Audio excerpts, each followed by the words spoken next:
आचार्य भगवंत सोमदेव सूरी महामुनिराज नीति वाक्यामृत ग्रंथ में स्वामी समुद्देश्य में बता रहे हैं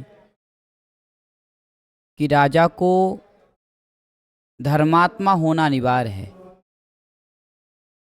अगर राजा धर्मात्मा नहीं है तो वह कभी भी प्रजा की संवेदनाओं को और भावनाओं को नहीं समझ सकता। भावनाओं को नहीं समझ सकता, प्रजा क्या चाहती है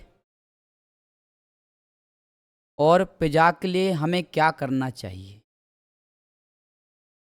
जैसे माँ होती है, अब बालक बोल नहीं पा रहा है, छोटा बालक है, उसको कोई कष्ट हो रहा है, तो सच्ची माँ और समझदार माँ वही है जो बालक की चेष्टा को समझ करके उसका निवारण कर दे। जैसे बालक को सिर में दर्द हो रहा है, अब बालक बोल नहीं पा रहा है, तो जो बालक रहते हैं वो सिर में हाथ मारते हैं या दीवार में सिर मारते हैं। तो माँ को समझ लेना चाहिए कि बालक के सिर में दर्द हो रहा है, तो उसको औषधि जो उसके अनुसार हो और जो उसके अनुकूल हो वो करा देना चाहिए सेवन, जिससे कि बालक का रोग ठीक हो जाएगा। ऐसे ही जो राजा होता है प्रजा के बोले बिना ही प्रजा की सारी समस्याओं को समझ ले, प्रजा क्या चाहती है और पहले से ही उसका निवारण कर दे, तो वह राजा हमेशा हमेशा के लिए अमर हो जाएगा। अमर हो जाएगा, बिना बोले ही समझ ले भावनाओं को। श्रेष्ठ पुरुष किसे कहते हैं? नीतिवान पुरुष कौन है? जो बिना बोले ही बात को समझ जाते हैं, बिना बोले ही बात को समझ जाते हैं, वो नीतिवान पुरुष होते हैं। और वे नीतिवान पुरुष अपने आप को पहले से तैयार करके रखते हैं कि आगे क्या होने वाला है, आगे क्या होने वाला है। जैसे कि अभी वो कोल्हापुर की यात्रा निकली थी, तो शासन ने कितना विवेक से काम किया, प्रशासन ने कितना विवेक से काम किया। भीड़ जा रही है तो आक्रामक हो सकते हैं लोग। जियो का पेट्रोल पंप पड़ा, वहाँ पर पुलिस वालों को खड़ा कर दिया। जहाँ पर उन्हें लग रहा था कि जहाँ पर संभावना है झगड़े की, जहाँ पर लोग आक्रामक हो सकते हैं, वहाँ पर उन्होंने पहले से पुलिसकर्मी खड़े कर दिए, जिससे कि विकल्प ना हो, विवाद ना हो, इस शांति से निपट जाए। तो ज्ञानी पुरुष पहले से सावधान रहते हैं, पहले से तैयार रहते हैं कि जीवन में ऐसा भी अवसर आ सकता है और ऐसे अवसर पर हमें दुखी नहीं होना है। उस अवसर को हमें जानना है और प्रयास करना है कि उस अवसर के आने पर भी हम अपने परिणामों को अशुभ ना करें। किसी को दुख आ गया, अब दुख आया तो हम क्या सोचते हैं?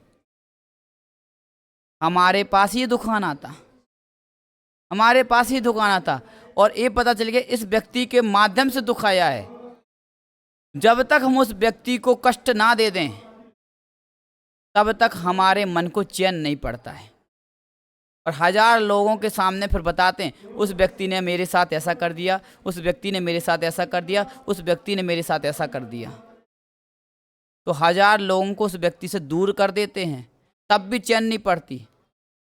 सामने दिखता है तो मारने का भाव आ जाता है।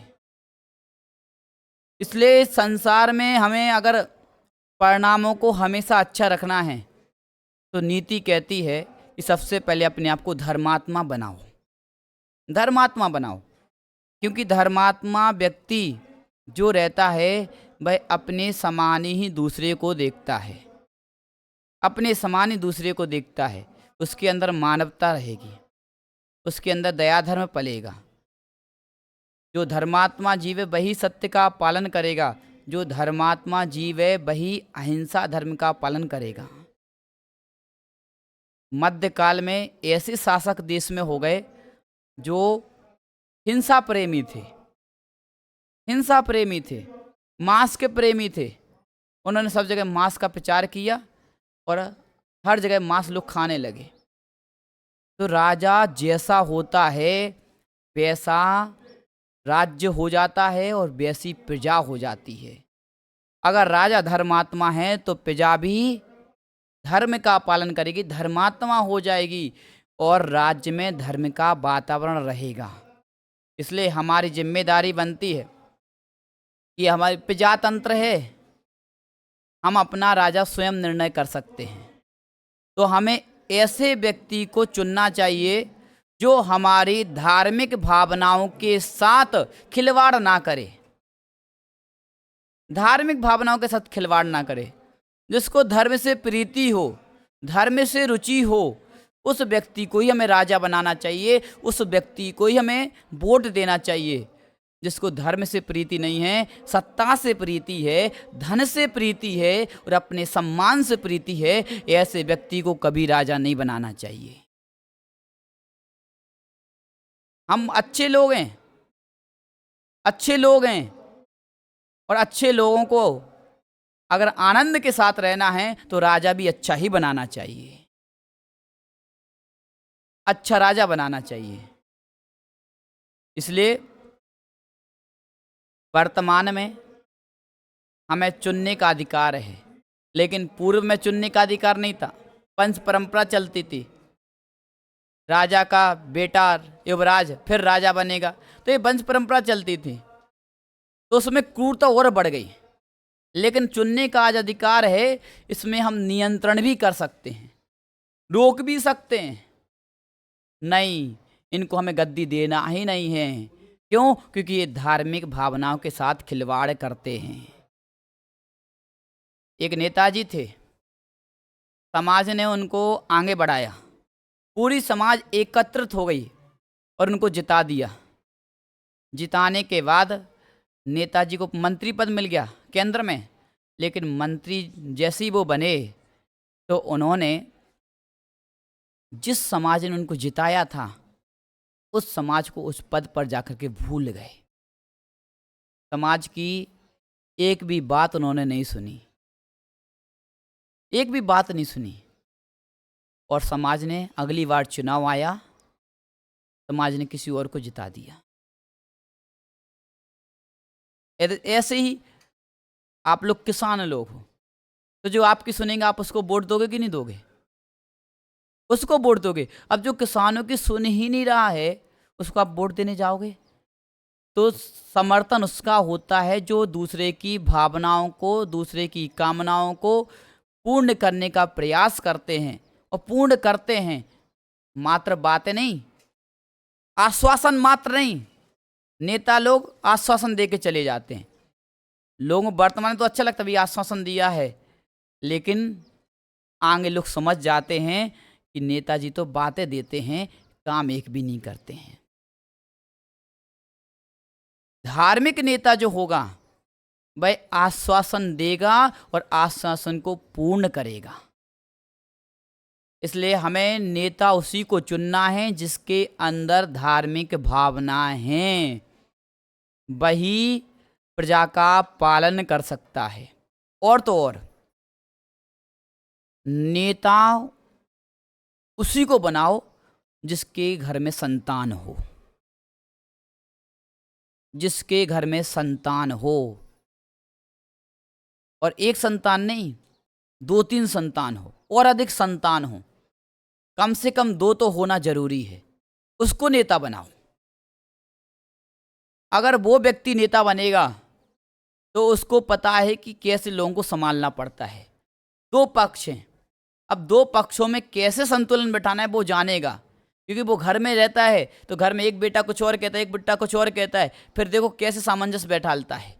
जिसका जितना बड़ा परिवार होगा वो व्यक्ति अगर नेता बनेगा तो वो बड़े परिवार जैसे संभालता है, ऐसी वो देश राष्ट्र को भी संभालने की शक्ति रखता है,